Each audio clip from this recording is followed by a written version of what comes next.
Hey, what's up, everybody? Welcome to another edition of Gavin Richard Presents. Merry Christmas, Happy Kwanzaa, Happy Hanukkah, all that good stuff to you, wherever you are, whoever you are.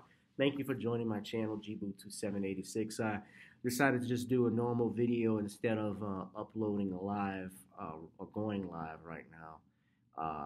Hope you guys are having a great holiday. I'm going to make this real quick.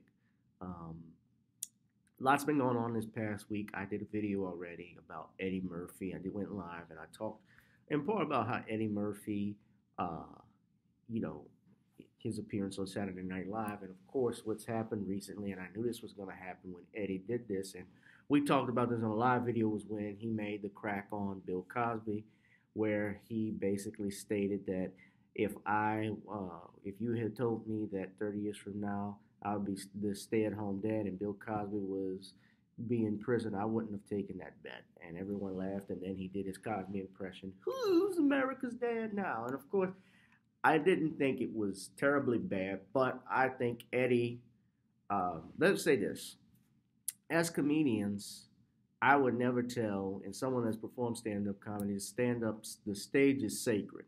And with comedy, with jokes, anything goes. People can say whatever they want. Of course, some people may not like it and others will like it, and you have that back. But if I were in Eddie's shoes, and I'm just speaking for me, given what we know about how black men are treated in America, given what we know uh, and what I know about the Cosby case, because and I don't think Eddie or Chris Rock or Dave Chappelle and Kevin Hart, I don't think they even know, and D.L. Hughley for that matter, I don't think a lot of them even followed the case. I think that a good bit of them just didn't like. I can't speak for everyone, but I think that they just don't like Bill Cosby and the way he critiqued their stand up. And so they're upset and just going off how he got in trouble. It's like, aha, you know, basically stating that, Bill Cosby, you're a hypocrite, look who's laughing now and so forth. And I think that it goes back to that and that bitterness. And I would not have made that comment, that joke, just especially the other thing is about staying on code. Uh, Bill Cosby, whether you like him or not, even if you think he did do some of those things, and I have questions about all of that, the bottom line is that as black men in America, we know all too well how easy it is to get falsely accused of something. You look at the Brian Banks story. You look at this brother in Kansas, Albert Wilson, who's in jail for rape, even though they had no evidence of it. Bill Cosby's case, there is absolutely no evidence that he raped anyone other than hearsay and speculation.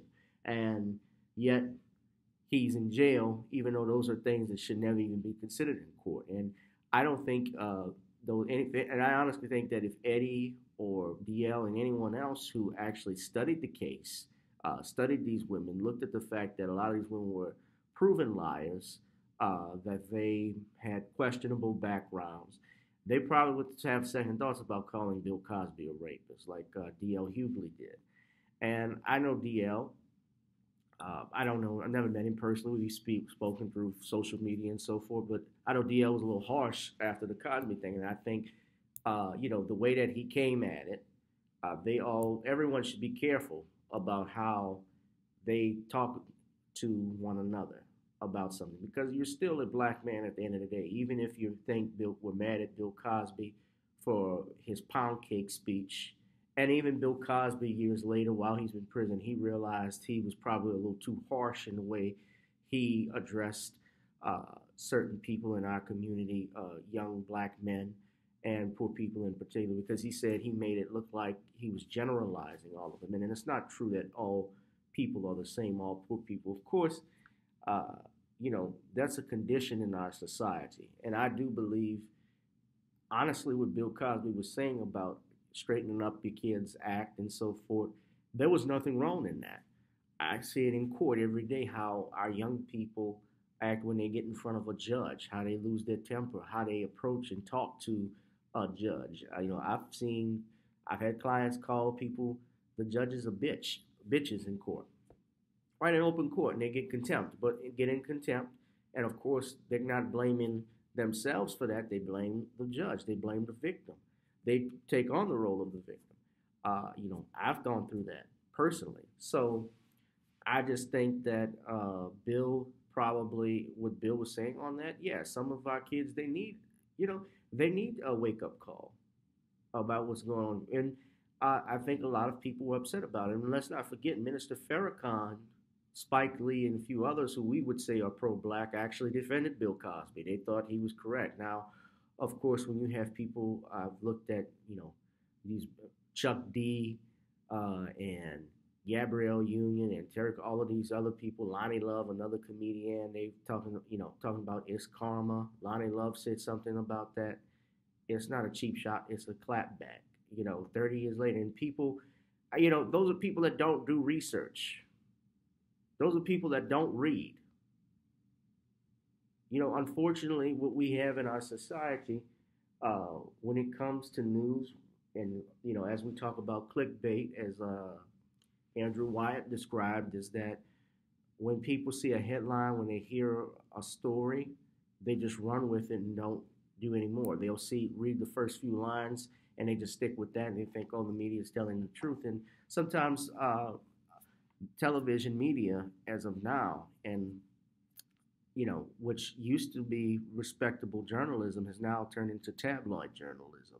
Even when you look at respected news networks, supposed respected news networks like CNN, NBC, and Fox, look what they did with Morgan Freeman and how they ran with that story. And Morgan Freeman actually sued or threatened to sue CNN over a story that he sexually harassed or bullied women on a set. When he did a movie with, I believe it was Michael Caine and Alan Arkin. It was based Going Out in Style. I think that was the movie. And he made a comment or something, and they tried to make it look like Morgan Freeman was a predator. And that's the point when I look at Eddie Murphy and what he stated. Eddie Murphy, let's not forget, and I have nothing but respect for Eddie, but Eddie could be brought in on a Me Too charges because he's a black male. Eddie has had his skeletons in his closet. Let's not forget the incident in '95 with the transvestite prostitute that he had. I remember that. And of course, at any moment, anyone in the media could bring that up. And it could go on Twitter. And let's say they do a hashtag. And it just starts it goes viral. And once it goes viral, people who don't even remember the case, people that probably weren't even alive when it, they're just going to cause an uproar. And as a result, Eddie Murphy would probably lose all the stuff that he's worked hard for the last 30, 40 years.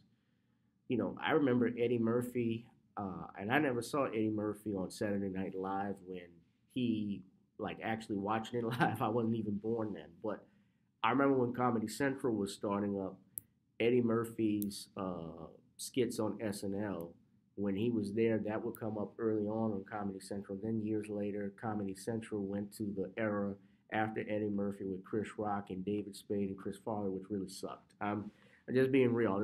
It was more misses than it was hits.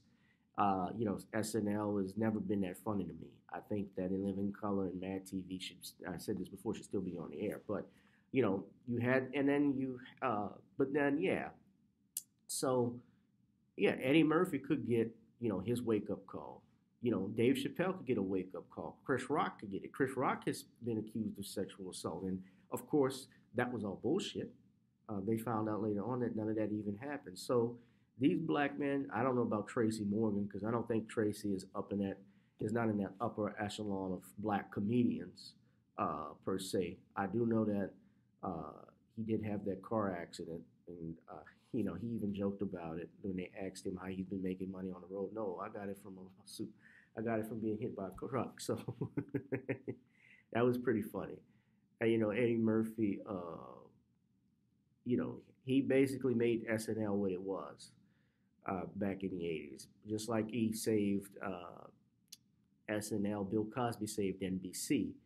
And I think, honestly, there was an attempt by SNL to go to Eddie to try to make fun of Cosby as a result of it, like a slap back at Cosby. Because remember, Cosby basically ran NBC in the 80s as well. His show literally saved NBC from bankruptcy. And let's keep in mind also, because we talk about Bill Cosby critiquing Eddie Murphy and his stand up, remember that Bill Cosby did not publicly go after Eddie Murphy. It was only through, and I mentioned this in the video, uh, I mentioned the name, Dick Ebersol. Dick Ebersol was the executive producer of Saturday Night Live from 1981 to 1985, I believe. And Lorne Michaels had left in the 80s, early 80s, uh, and Eddie took over. Dick Ebersol took over. He was the one that hired Eddie Murphy, and it was through Dick Ebersol, if you go look at Eddie Murphy's biography channel, that Bill Cosby contacted Eddie Murphy through Dick Ebersol. And he basically called Eddie to just to warn him about the type of language and sets he was doing. And even Rodney Dangerfield even told Eddie Murphy about his language. Even Eddie Murphy said that on Inside the Actor Studio, how Rodney Dangerfield saw Eddie and he said, "You were real funny, but kid, you got to watch your language. You got to watch what you say." And I've been in situations, and I've seen situations where I've performed stand-up comedy or being around stand-up comedians, where some clubs they want to know and make sure, I guess, you're not too what they call too blue. Although the hypocrisy in that is there are a lot of white comedians who probably say far worse than I ever had, and they can actually get on stage and get stand-up time and not even be funny. That's happened as well. So I think that uh, this is an important lesson that we all can learn uh, about staying on code, about you know what it means to stay on code, what to say and what not to say. Now, again, I can't tell any comedian what they can and can't say. That's just not me. But I do think that uh, you know, I do think that Cosby and Eddie Murphy, that's stuff that's something that Eddie probably, I probably would have not said myself personally if I was standing in Eddie's shoes. But, he's going to say what he wants. Eddie Murphy's a big star, but just keep in mind it can happen to anybody. It can happen to anyone. So everyone just be careful about what you say to others and how you treat people. That's all I got to say. With that, guys, you enjoy the rest of the week, rest of the holidays. I'm out. Peace. Love you.